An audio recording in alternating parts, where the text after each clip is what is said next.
আর মোদির ফুয়া বিএনপির রিকমেন্ডেশনে হওয়া আমাদের পররাষ্ট্র উপদেষ্টা শ্রী শ্রী তৌহিদ আনন্দ প্রভুপাদ পাকিস্তান হইলে পৌরুষ জায়গা ওঠে আর ইন্ডিয়ার পুশিনে নেতায় যায়। আমাদের স্বরাষ্ট্র যে ভাষায় সাংবাদিক ডক্টর ইউনূসকে আক্রমণ করেছেন বা যে কথাগুলো বলেছেন, এই কথাগুলোতে আজকে আওয়ামী লীগের অনেক নেতাকর্মীরা এই ভিডিও শেয়ার করেছেন। আসসালামু আলাইকুম ভিউয়ার্স, দেশ ও দেশের বাহির থেকে যারা আমার ভিডিওটি প্লে করেছেন জানাচ্ছি আন্তরিক শুভেচ্ছা ও অভিনন্দন। আশা করি সবাই ভালো আছেন, সুস্থ আছেন, আলহামদুলিল্লাহ। তো ভিউয়ার্স, শ্রীলঙ্কা, বাংলাদেশ, নেপালের পর এবার ফিলিপাইনও জেনারেশন জেটের তাণ্ডবে সরকার পতন ঘটেছে। ঠিক একই আগুন গিয়ে যেন পড়ছে ভারতের নয়াদিল্লিতে। শেখ হাসিনাকে শেল্টার দেওয়ার কারণে প্রশ্ন তুলে ভারতীয় নাগরিকেরা এখন নরেন্দ্র মোদীর গদিটা নিয়েই টানাটানি শুরু করেছেন। অটোমেটিক্যালি রাজপথে অগ্নিঝরা বিক্ষোভ শুরু করেছেন জেনারেশন জেট। যে কোনো সময় নরেন্দ্র মোদীর গদি নড়েবড়ে হয়ে যেতে পারে। ঠিক এমন মুহূর্তেই হঠাৎ ডক্টর ইউনূসের সঙ্গে কেন নরেন্দ্র মোদীর আতাত শুরু হলো, আর ডক্টর ইউনূসেরই কেন ভারত প্রীতি শুরু হলো নির্বাচনের আগেই? নিজের জীবন বাঁচাতেই কি ডক্টর ইউনূস মোদী এক হয়ে মিলে গেলেন? আসুন সর্বশেষ এই বিষয়ে বিস্তারিত আপডেট জানবো রিপোর্টে। সো ভিডিওতে যাওয়ার আগে ছোট রিকোয়েস্ট করবো, যারা চ্যানেলটি সাবস্ক্রাইব করেননি সকল আপডেট সবার আগে জানতে অবশ্যই চ্যানেলটি সাবস্ক্রাইব করে পাশে রাখবেন। দর্শক আসুন স্ক্রিনে। অনেকে কইতেছে যে আপনি প্রফেসর ইউনূসের সরকারের উপরে এত চেতলেন কে? যখন কেউ গণমানুষকে অবজ্ঞা করে, তার ছোট ছোট আকাঙ্ক্ষাকে উপেক্ষা করে, আমার মাথায় আগুন ধরে যায়। আমরা তো এটা আশা করি নাই যে প্রফেসর ইউনূসের সরকার দেশকে সোনায় মুড়াই দেবে, সে কথা বলিও নাই, তারা সেটা পারবেও না। আমরা চাইছিলাম যে ইন্ডিয়ার প্রত্যক্ষ সমর্থনে আমরা ফ্যাসিবাদে পিষ্ট হয়েছি, সেই ইন্ডিয়া ঘৃণিত পতিত ফ্যাসিস্ট আর তার দলবলকে আশ্রয় দিছে, সেই রাষ্ট্রকে, ভারত রাষ্ট্রকে বুঝায় দেওয়া কামটা তোমরা ভালো করো নাই। এটা জাতীয় মর্যাদার প্রশ্ন। প্রত্যেক দিন পুশিং করতেছে ইন্ডিয়া। দেখেন এডিটর সাহেব, আপনি পুশিন লিগে সার্চ দেন, দেখেন কয়দিন পর পর কি পরিমাণে পুশিন হইতেছে বাংলাদেশে। আর মোদির ফুয়া বিএনপির রিকমেন্ডেশনে হওয়া আমাদের পররাষ্ট্র উপদেষ্টা শ্রী শ্রী তৌহিদ আনন্দ প্রভুপাদ পাকিস্তান হইলে পৌরুষ জায়গা ওঠে আর ইন্ডিয়ার পুশিনে নেতায় যায়। আমাদের স্বরাষ্ট্র উপদেষ্টা কয় এটা ইন্ডিয়ার উস্কানি না, মানে ওই বাংলাদেশের উপদেষ্টা না ইন্ডিয়ার উপদেষ্টা, এটাই প্রশ্ন। হাসিনার আমলে কেন পুশিন হয় না? আর কেন হাসিনা ক্ষমতা থেকে চলে গেলে পুশিন শুরু করে ইন্ডিয়া?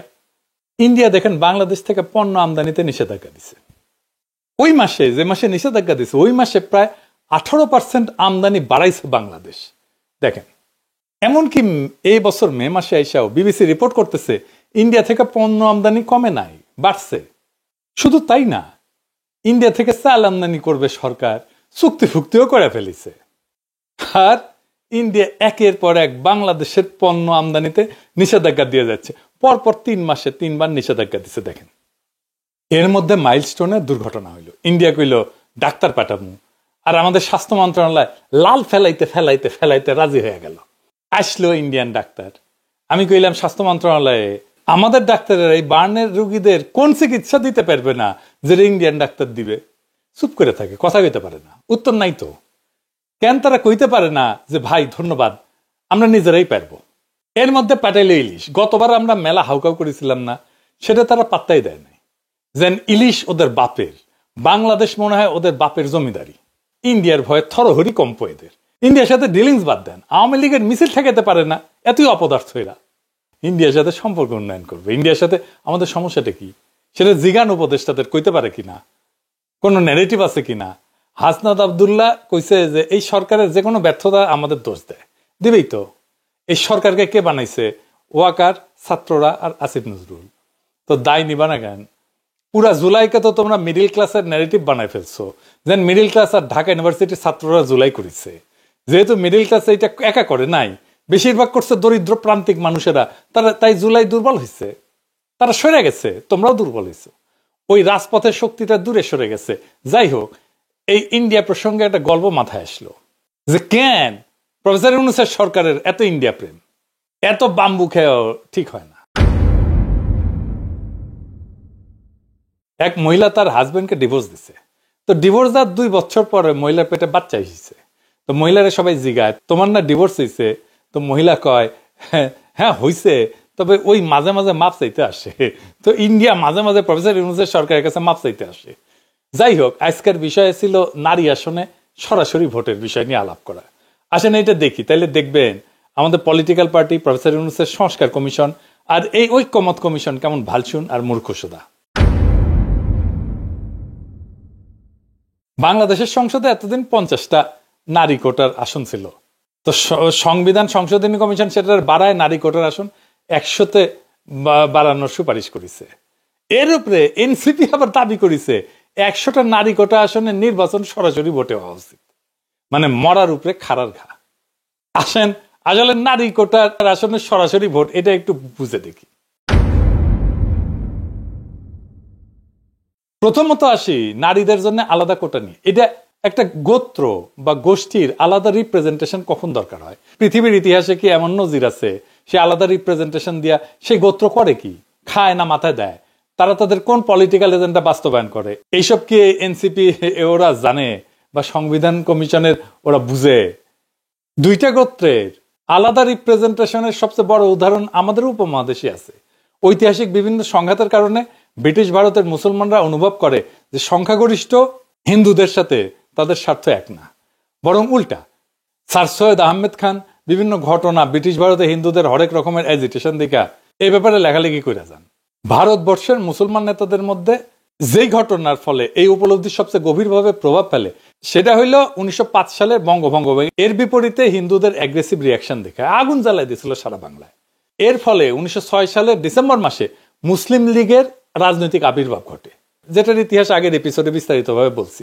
মুসলিম লীগ গঠনের আগে 1906 সালের অক্টোবর মাসে ভারতবর্ষের 35 জন গণ্যমান্য মুসলমান নেতা প্রিন্স আগা খানের নেতৃত্বে সিমলাতে ভাইসরয় লর্ড মিন্টোর সাথে দেখা করতে যান।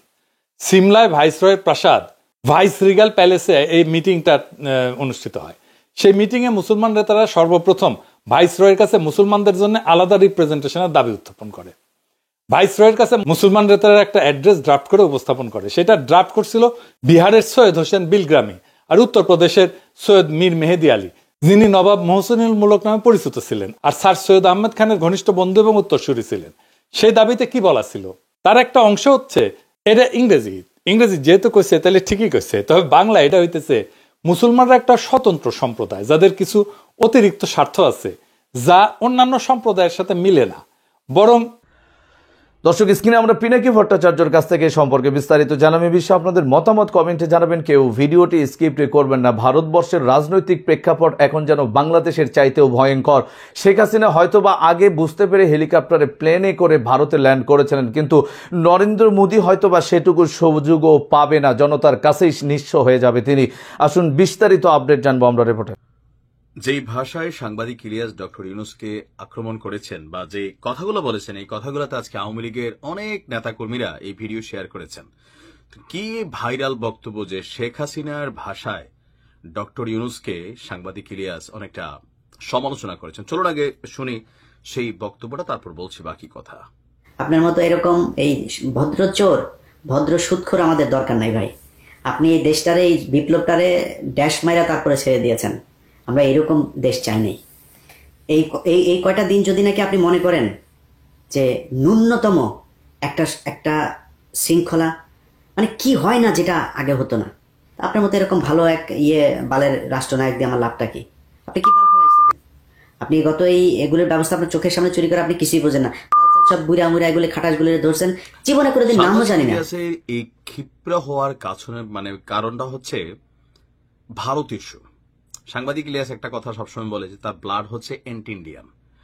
তো গতকালকে আক্তারের ঘটনার পর যেই এখানে দৃশ্যপট তৈরি হলো, তো সেই দৃশ্যপটের পরে সাংবাদিক ইলিয়াস রাতে একটা ভিডিও করলেন। সেখানে তিনি এই সরকারের অনেক ব্যর্থতা, গত 2 দিন আগে বলছিলাম যে ডক্টর ইউনূসকে নিয়ে ইউনূস মিয়া এই শব্দ ব্যবহার করে সাংবাদিক ইলিয়াস কিন্তু ঘোষণা দিয়েছিলেন যে ইউনূস সরকারকে তারা কি করবেন। ইভেন পিনাকি দাও তারা যেহেতু একটা টিম, সেই হিসেবে তিনিও কিন্তু ডক্টর ইউনূসকে নিয়ে গেল 4 থেকে 5 দিন, 1 সপ্তাহ যাবৎ হঠাৎ করেই গণেশ উল্টে গেছে, একটা অবস্থানে চলে গেছেন। সাংবাদিক ইলিয়াসের এই ভিডিওর মেইন রিজন যেটা ছিল সেটা হচ্ছে ভারতের সাথে, কারণ আওয়ামী লীগ সরকার ভারতকে যা দিছে এগুলো নিয়ে প্রতিদিন রাত সমালোচনা করতো সাংবাদিক ইলিয়াস, ভিডিও বানাইতো। কিন্তু এই সরকার আসার পরে আসলে কি ভারতের সাথে সম্পর্কের টানাপোড়েন ঘটেছে?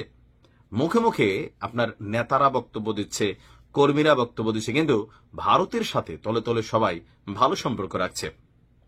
বিশেষ করে ইন্টারিম। আওয়ামী লীগ সরকারের সময় তথ্য বলছে যে 5 টন ইলিশ পাঠিয়েছিল, এবার এটা 12 টন হয়েছে। এখন ব্যাখ্যা কি দেওয়া হয়েছে যে আপনার তারা খুব দাবি করতেছিল, চাপ ছিল এরকম ভাবে।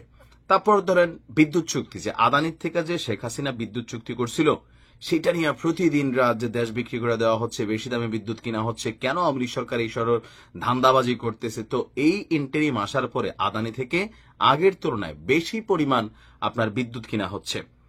ইভেন বাংলাদেশের পোর্টগুলো ভারত কিন্তু ব্যবহার করছে, কিন্তু বিনিময়ে ভারতে বাংলাদেশিদের ভিসা মানে নিষেধাজ্ঞা থেকে শুরু করে অনেক কিছুই কিন্তু অনেক গুণ বেড়ে গিয়েছে।